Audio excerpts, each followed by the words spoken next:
Good afternoon, everyone. I'm very grateful to have with me today two highly experienced colleagues from our mental health service. We have Ross Bailey, who heads the service.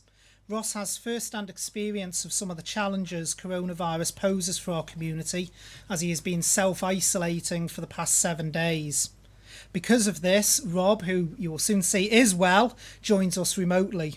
We also have here in person Dr. Mark Skelding, who is one of our consultant clinical psychologists. Thank you, gentlemen, to both of you for taking the time to be with us today. Before we turn to the topic of mental health, I have two updates I would like to give you. The first is a statement the Chief Minister has asked me to read out on his behalf, and the statement is as follows. Good afternoon. First of all, I would like to thank everyone for their support and kindness over the past few days. I have been humbled by the volume of messages. It was important to me to keep everyone updated, and I have today received my text message to say that I have tested positive for COVID-19. I have been at home self-isolating since I first became symptomatic.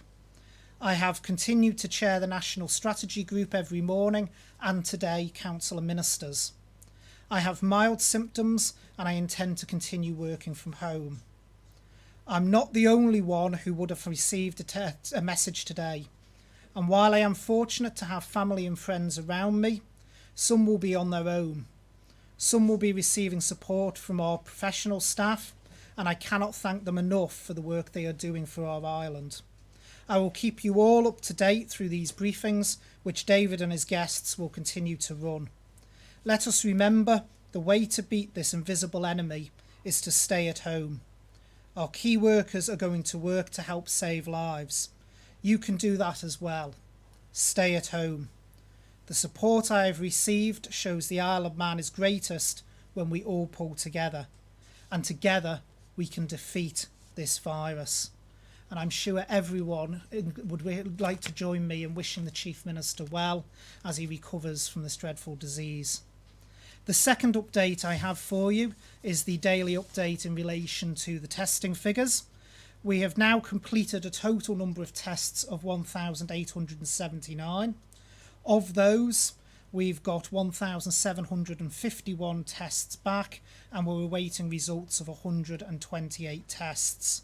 The total confirmed cases now stands at 190. We have total presumed recovered of 92, which leaves 97 active cases, and the current number of confirmed cases in Nobles Hospital is 12. Turning to today's topic of mental health. Over recent decades, the way society views mental health has changed beyond all recognition. No longer taboo, there is a growing understanding and acceptance that mental and emotional well-being affects all of us as individuals. In the same way that each of us can articulate and describe how we feel physically at any given time, a sore back, a headache, the same should be true for our mental and emotional state. Mental health and well-being is a continuum, from low-level feelings such as anxiety and stress to the more serious conditions we traditionally associate with mental health care. Checking in on our mental state is something we all need to proactively do. It's no different to having our 5 portions of fruit and veg a day or trying to take regular exercise. Mental health matters to us all, and now more than ever. I'm acutely aware that the circumstances in which many of us find ourselves, working from home, children not at school, social distancing, self-isolation, are new experiences, and that such a sudden change to our lifestyles can be unsettling. All of these measures have been taken to protect life and avoid our health and care services from being overwhelmed by a severe spike in the coronavirus cases. But we must not dismiss the impact these lifestyle changes can have on our well-being. Not being able to see friends and family in person, prolonged periods indoors, not mixing with colleagues at work, and of course the understandable worry for ourselves and our loved ones in relation to contracting COVID-19. I hope today that Ross and Dr. Skelding can give you some advice, top tips and reassurance to help your mental and emotional well-being at this time. And at this point, I'd like to hand over to Ross and invite Dr. Skelding up to the podium as well. Thank you, Minister, for the opportunity to speak about mental health today, and in particular, emotional well-being. The Mental Health Service cares for around 4,350 members of our community, and some of whom are particularly vulnerable to deterioration in their mental health. It's these individuals and other vulnerable members of our community, that the mental health services and other government departments and charitable organisations are working completely tirelessly to collectively support. I think it's really important, and this is something that absolutely we want to stress, is the issue of anxiety and how feeling anxiety during these times and the physical feelings and the associated thoughts provoked by this emotion are entirely normal. This has been referred to repeatedly within the daily press conferences. We're in unprecedented times. We're in the midst of a global epidemic. Clearly this and the necessary restrictions on our daily lives will impact on our emotional well-being. It's completely normal. Anxiety, however, is a normal and often very helpful response that prepares us and motivates us. In the current context, it's anxiety that promotes us to self-isolate. It's anxiety that helps us self-distance and take necessary and appropriate precautions. It's anxiety that protects us and our loved ones, and in particular, through these measures, safeguards the most vulnerable members of our community. As a mental health professional, and indeed as a society, we should be more concerned for those who aren't anxious, as it's these individuals perhaps who are more at risk of disregarding the timely and proportionate measures that our government and our as employed and the overwhelming majority of our community has embraced. We need to recognise, however, there are times when anxiety can become overwhelming and impacts on our mental health on a daily basis. Recognising this and practically seeking advice and support is clearly very valuable. This may mean reaching out to trusted friends and family or taking note of any changes in behaviour of our friends and our family and loved ones. There's a range of practical measures that we as an individuals and a community can adopt. And whilst my colleague Dr. Skelding will expand on these, there is a vast amount of valuable information available online, particularly with the government eye on coronavirus under the mental health tag.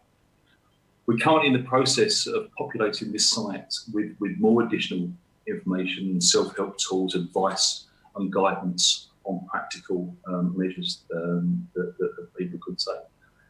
Before my colleague comes on the stage and speaks a little more detail about some of these practical measures, I just wanted to say as a mental health professional and part of the mental health service, I've been completely overwhelmed by the commitment and dedication of my colleagues within mental health, the wider department, and absolutely the third sector organisations and charitable organisations.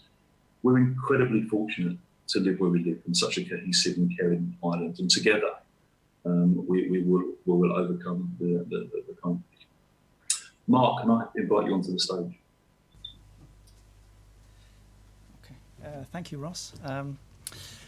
I'd like to reiterate what Ross was saying about anxiety. It is a pandemic.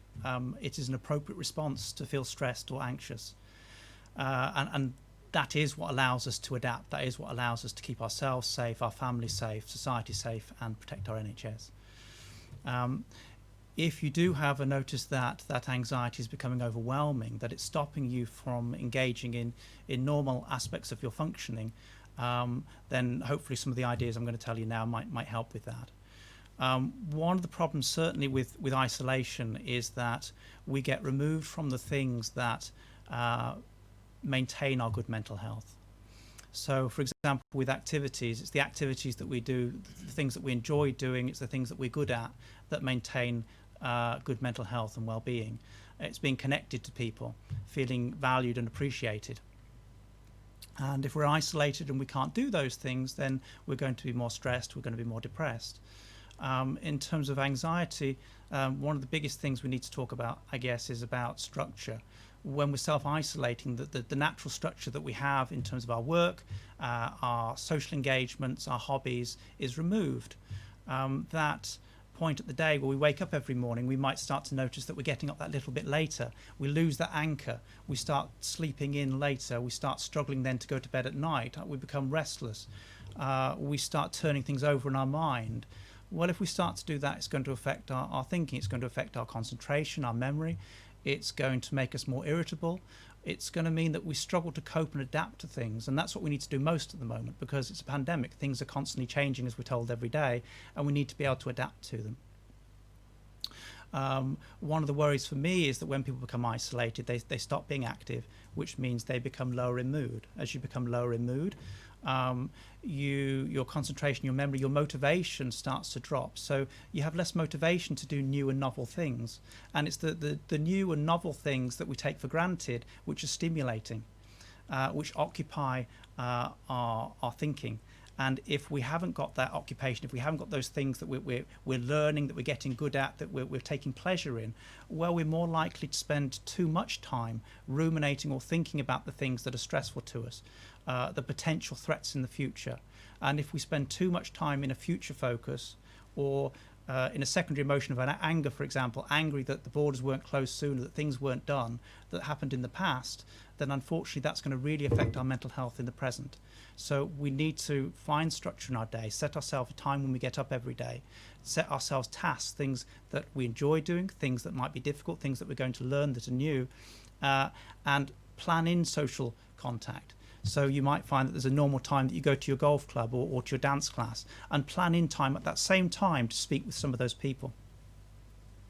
Put things in place so that we can prevent that deterioration in mental health, because prevention is far much easier than a cure. Thank you.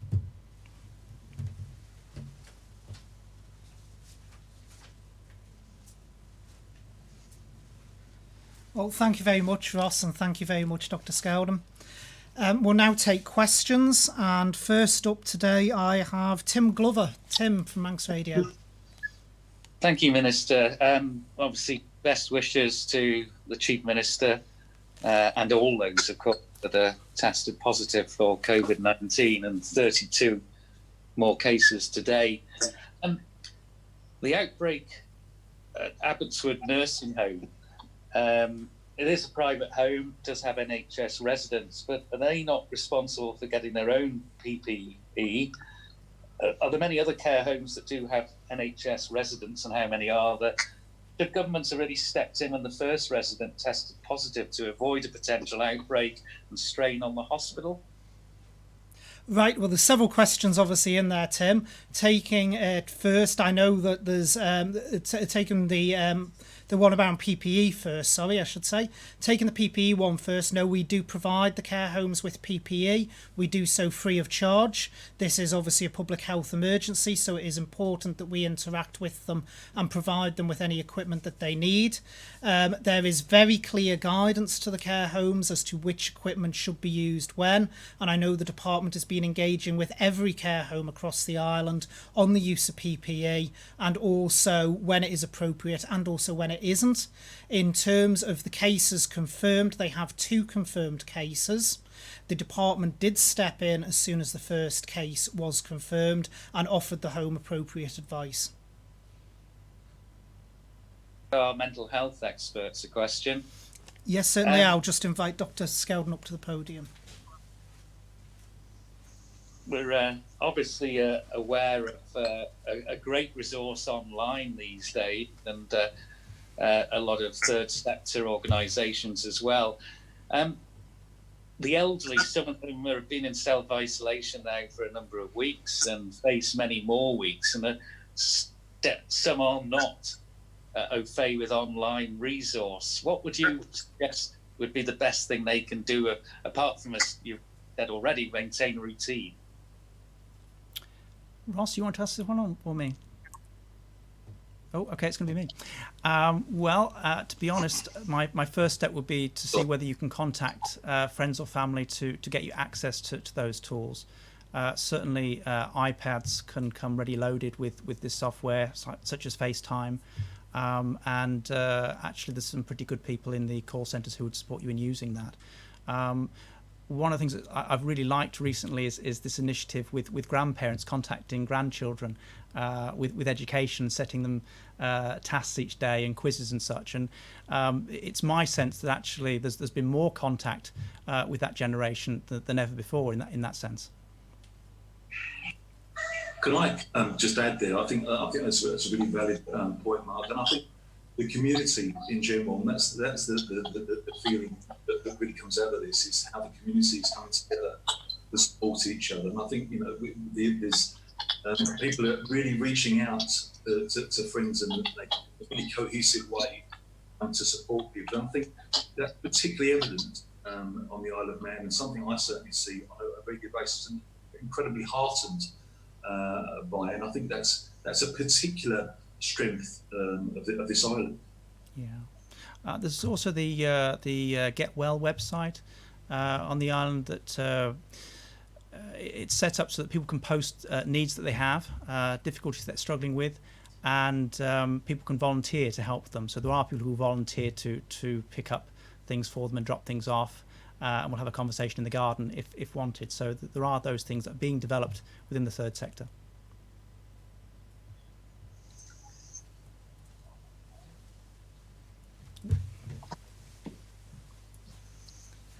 Tim, just before we move on, apologies, I do realise I missed part of your question there. Part of your question was also around how many people DHSC has across the care homes. We have a variety of beds across different care homes with people who are on DHSC rates.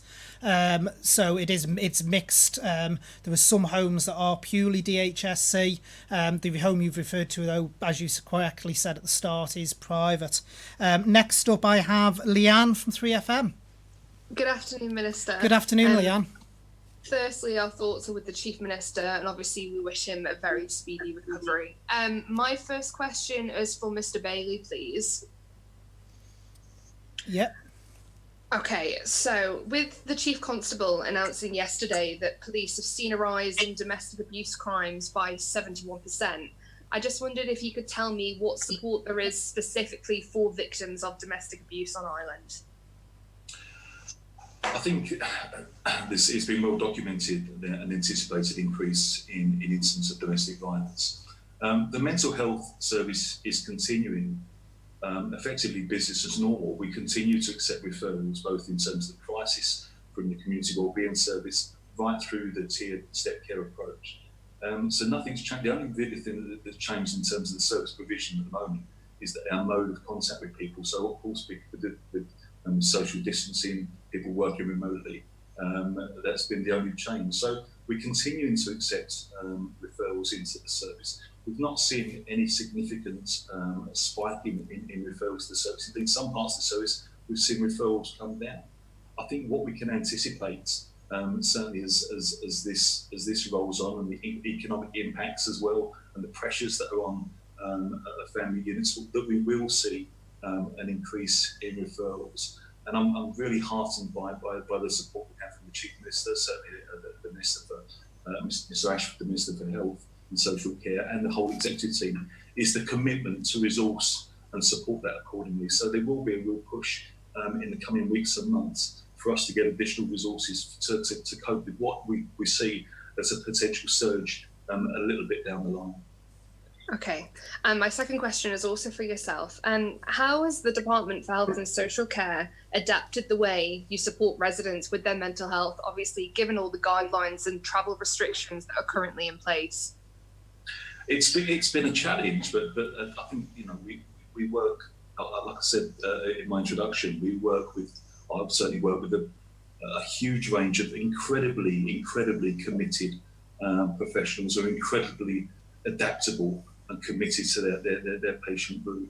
So there's been some incredibly novel ways of maintaining contact, which we're absolutely doing. We're maintaining contact with our client base. And as I said initially, we have around 4,350 people that we look after. So around about 5% of the population. So there's some people where we can speak to them, we can maintain telephone contact, we can speak to them via video conference facilities.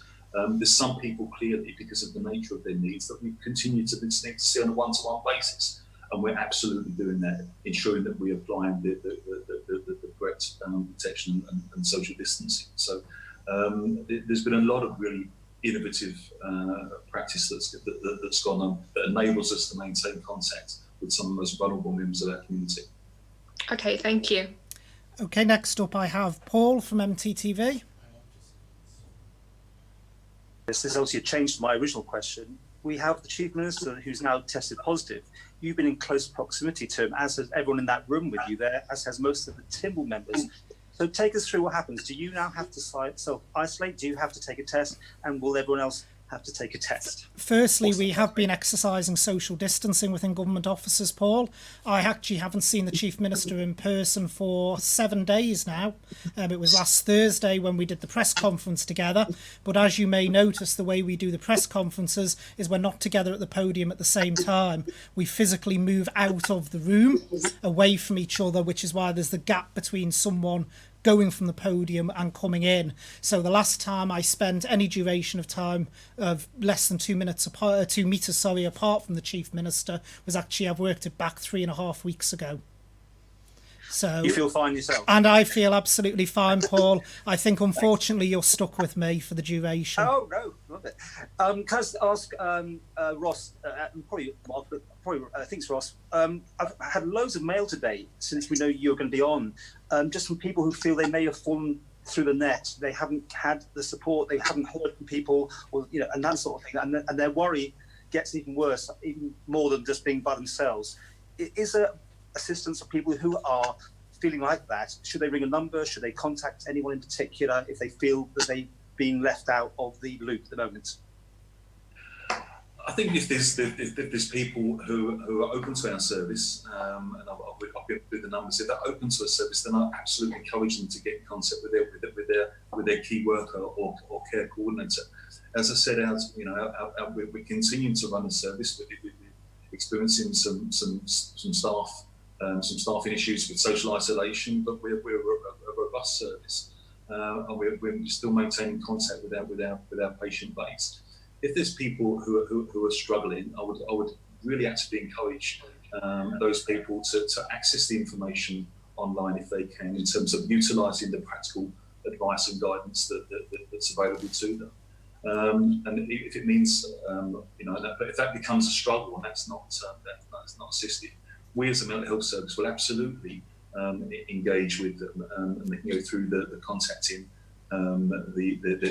getting advice from their GP via telephone, who will make a referral, or indeed self-referring into potentially into our community wellbeing service, or accessing the self-referral process for online telephone support. So there's a variety of mechanisms that people can use, and what we're really going to be looking to do over the next few days is really populating that government COVID coronavirus site to make it more accessible with a far more range of information, advice and guidance for people. Thank you. Okay, next up I have Chris from Energy. Good afternoon, Mr. Ashford. Thankfully, we've seen no drastic spike in the number of people requiring hospital treatment with COVID-19 on the island so far. We can't afford to be complacent, though, so how well equipped are we here on the island to deal with a surge in such cases? We most certainly can't be complacent, and every single measure that we have taken as a government has been about flattening that curve that we spoke about a few press conferences ago, where I showed the graph and showed the way that if it was uncontrolled, what the spike would be.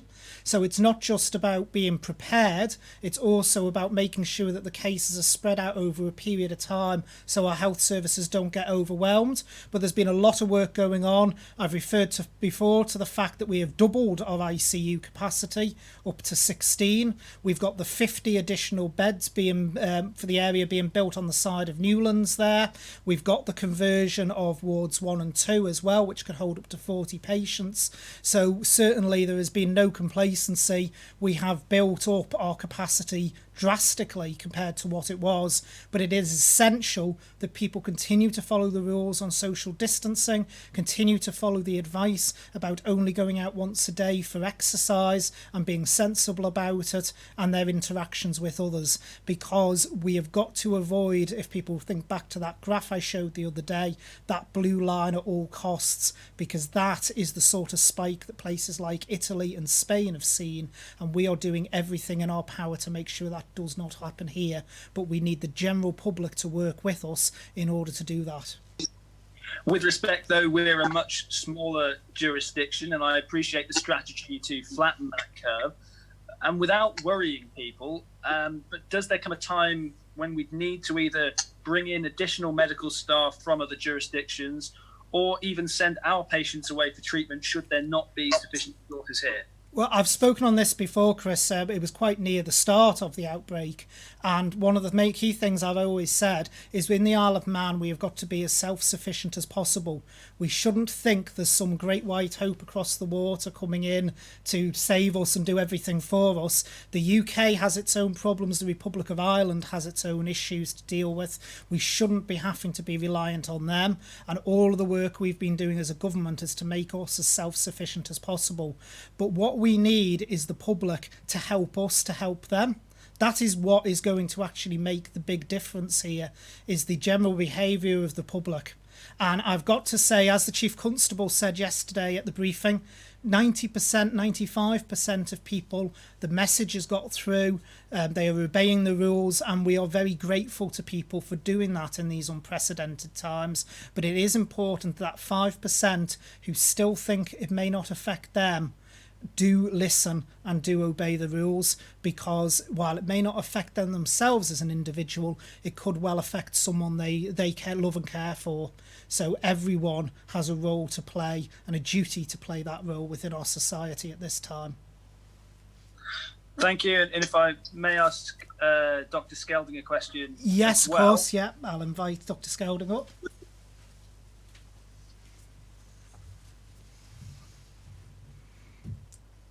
Good afternoon. Easter is often the time when families come together. Obviously, that can't happen for many of us this year. Is there anything you can suggest to keep people's minds active and healthy if they happen to be spending the holiday alone?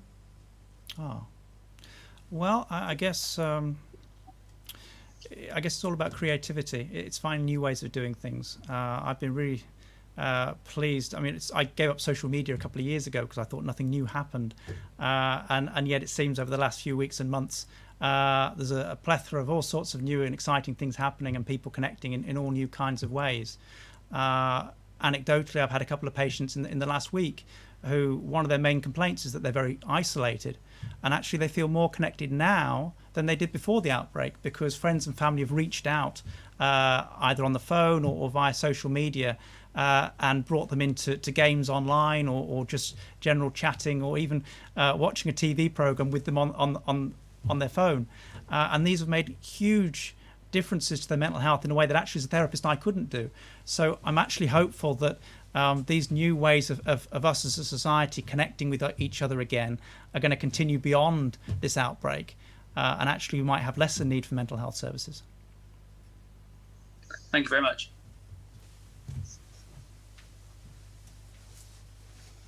Okay, next up I have Alex from the BBC. Hello, Minister.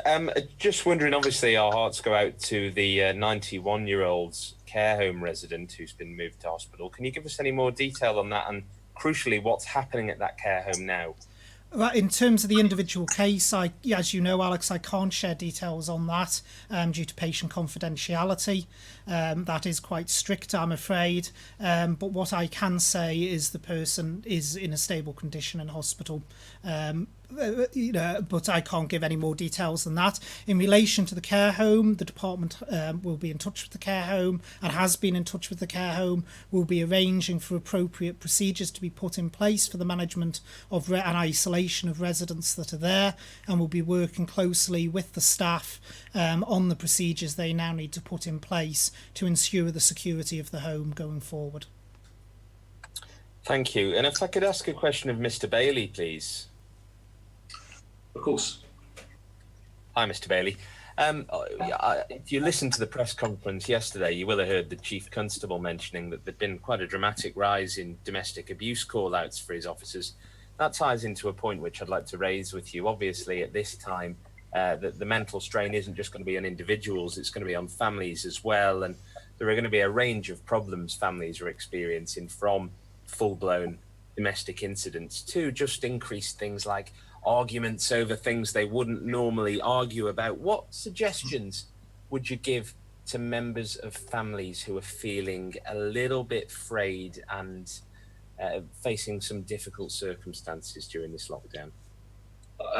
Absolutely, as we referred to earlier. I mean, this is, these are challenging times, and I think the comments and points that Dr. Skelding has just made in terms of innovative ways of connecting with people outside of the immediate family unit, and to prevent, to mitigate that isolation. Innovative ways of engaging and structuring your day. But most importantly, I would add that how it's so important that people who are experiencing any form of abusive behaviour, that they reach out.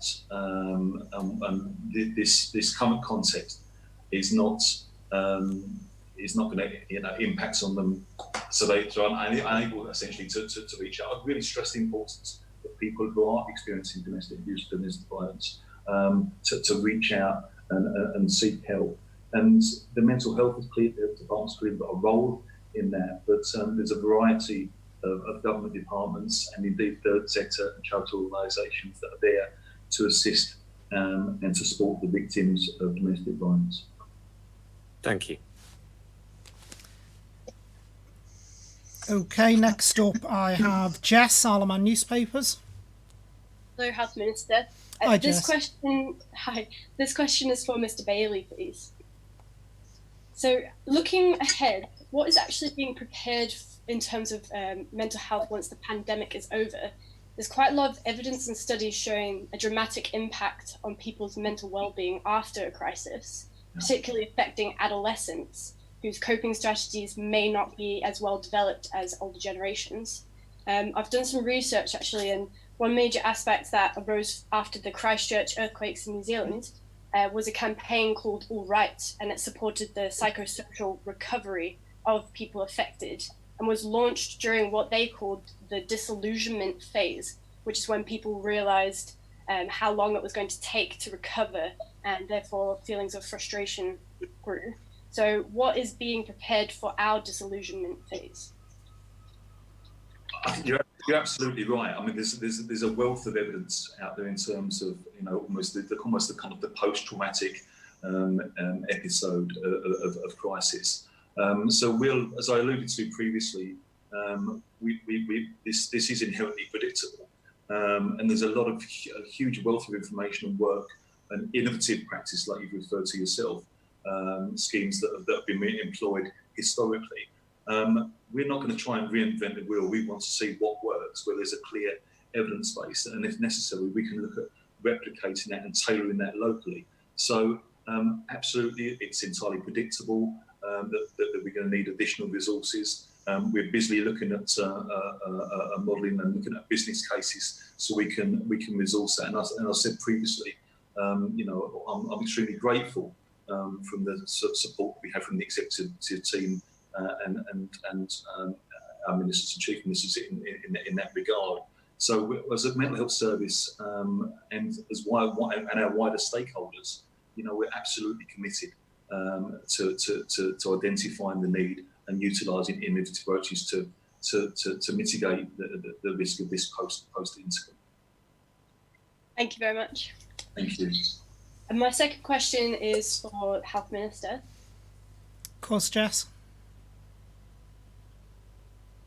I feel it hasn't been answered. It is, how many key workers have been tested positive for coronavirus, and does the government plan to keep the public updated on this, especially as we're talking now about mental health professionals? Some of those people might have been affected. Hi, Jess. We wouldn't publish the numbers of individual key workers that would test positive any more than we would any other group. that wouldn't be something that would be released, and I'm not aware of other jurisdictions doing that either. It's private information. If people wish to share their own information, that is fine, but we wouldn't drill down into those sort of details. And also, to be frank, I don't think it'd be best use of public health's time separating out who was a key worker, who wasn't, in terms of the cases coming through. From public health's point of view, the important thing is they focus on the contact tracing, because I need to emphasise again, the whole purpose of testing is not to tell the individual if they've got the virus or not. It's in order to break the chain of the virus. It's about identifying potential people around them who they may have been in contact with, who may be asymptomatic, and spreading it in the community. So that's the purpose of it. So no, we don't hold that data, and I wouldn't expect public health to collect that data. Right, okay, thank you.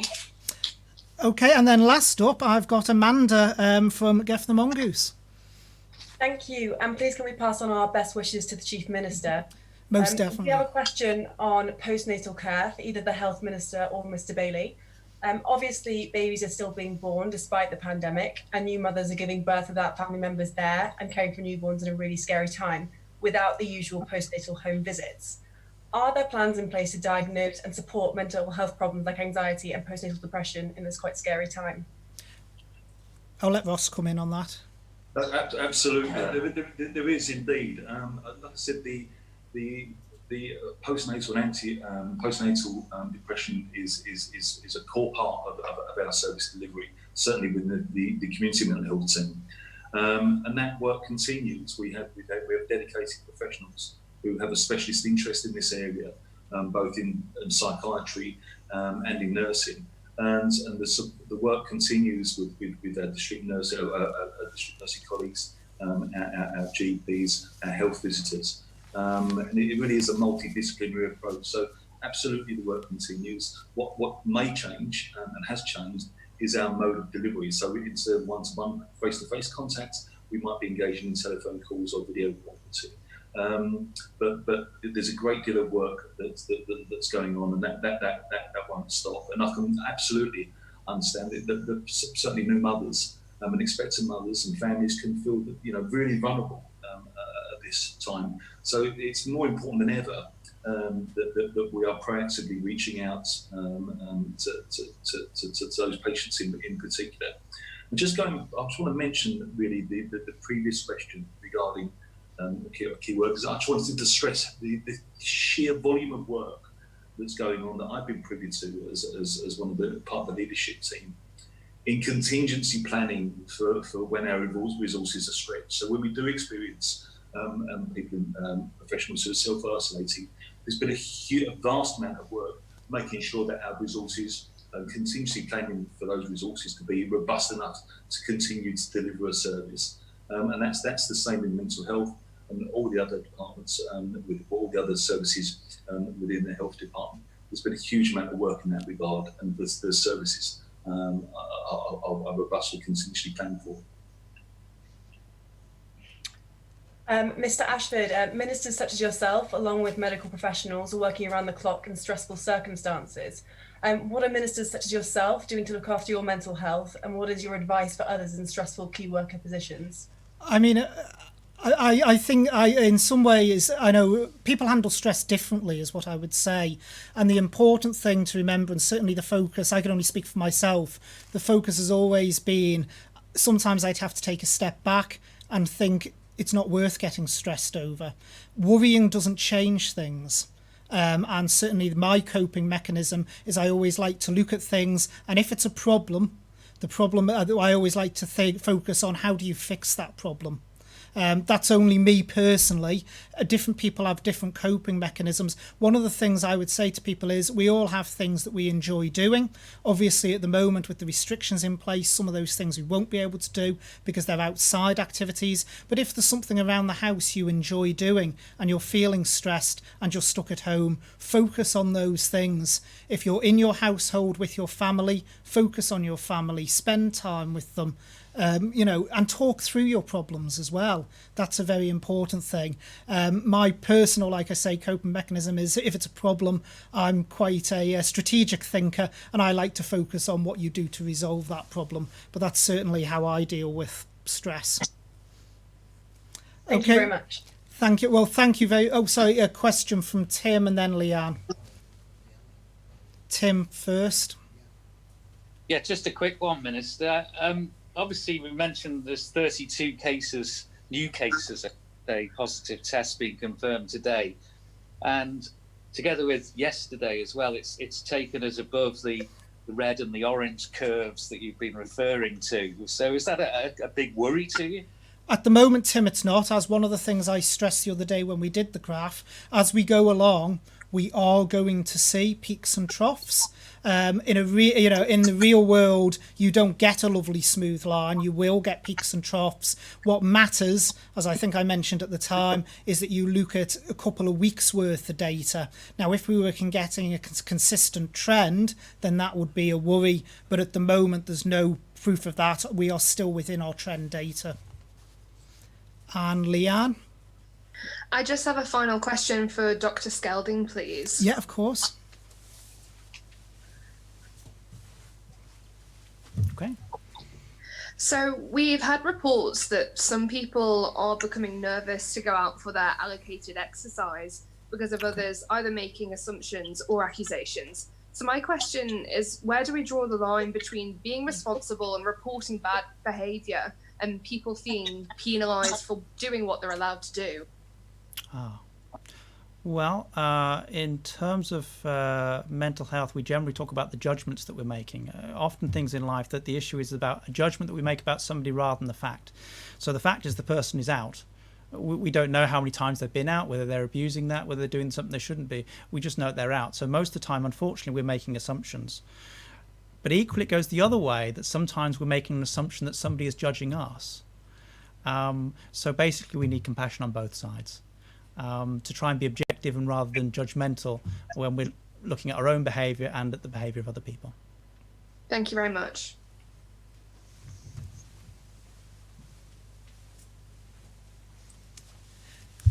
Well, thank you very much, and can I say a huge thank you to Ross and Mark for joining me today. I think people have found that very, very useful. I know I certainly for one have. And I would like now to move on to the shout-outs for those that are doing remarkable work around our community. Please do keep your nominations for Howard's Heroes coming in. If you're on Twitter, please tag the Chief Minister using his handle @HowardQuayle_MHK and the hashtag Howard's Heroes. So first up, on the topic of mental health, my first shout out today goes to one of our fantastic mental health nurses, Helen Holder. Helen has produced a downloadable information pack that people can access to help them with their mental health during the current pandemic. It's a wonderful resource that Helen has developed off her own bat, having asked on social media if anyone would find such a resource useful. 600 plus replies later, I think the answer to that is pretty clear. We are currently in the process of uploading additional self-help resources, as Ross referred to, advice and information to our website in the coming days at gov.im/coronavirus. Helen is a shining example of the commitment and proactive approach being taken by professionals and the wider community. So well done, Helen, and thank you. And can I also, as Minister for Health and Social Care, put on record my thanks to all those working within our mental health services. It's been just over 2 years now since I took on this job, and I have been constantly amazed at the dedication and support that those services offer. That we have a lot of hard-working individuals within the service, and I'm absolutely amazed in what they do day in, day out. So thank you from me for all that you do. Secondly, you may have heard about the amazing team effort made to bring a further shipment of personal protective equipment to our island on Tuesday.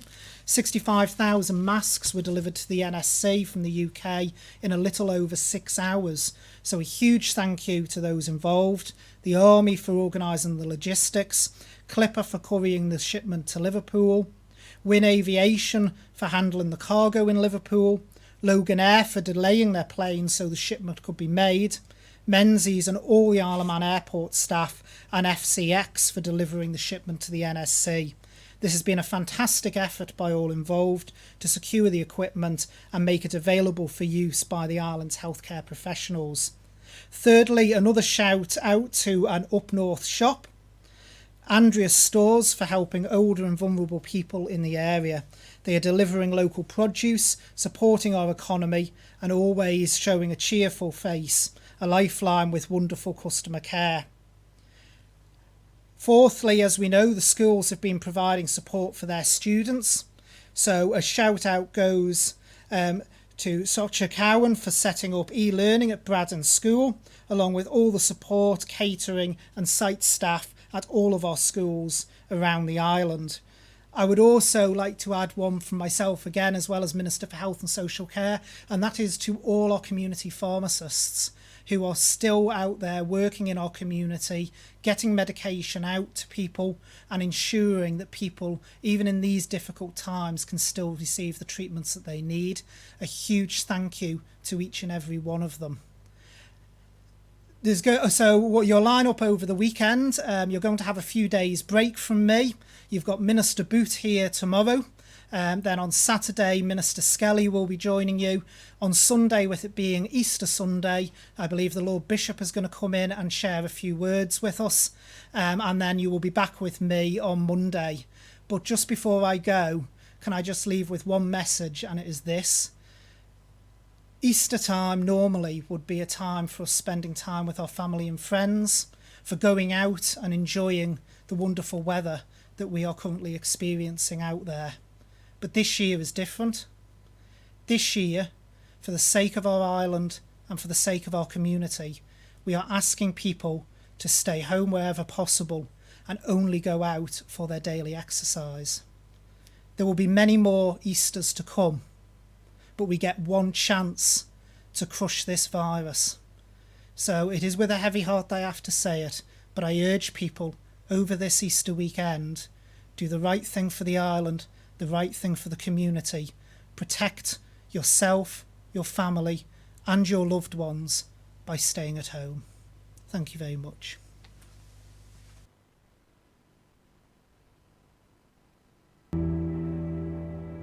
The global pandemic of coronavirus is without doubt the gravest threat we have faced both as an island and as a nation. We are working hard to help our island as a community, but we are asking you to help us to help you. For your island, for your community, stay at home. For your island, for your community, stay at home. For your island, for your community, stay at home. Stay at home. Stay at home. Stay at home. Please stay at home. Protect your community, stay at home. Stay at home. Stay at home. Stay at home. Please stay at home. Stay at home. For your island, for your community, stay at home.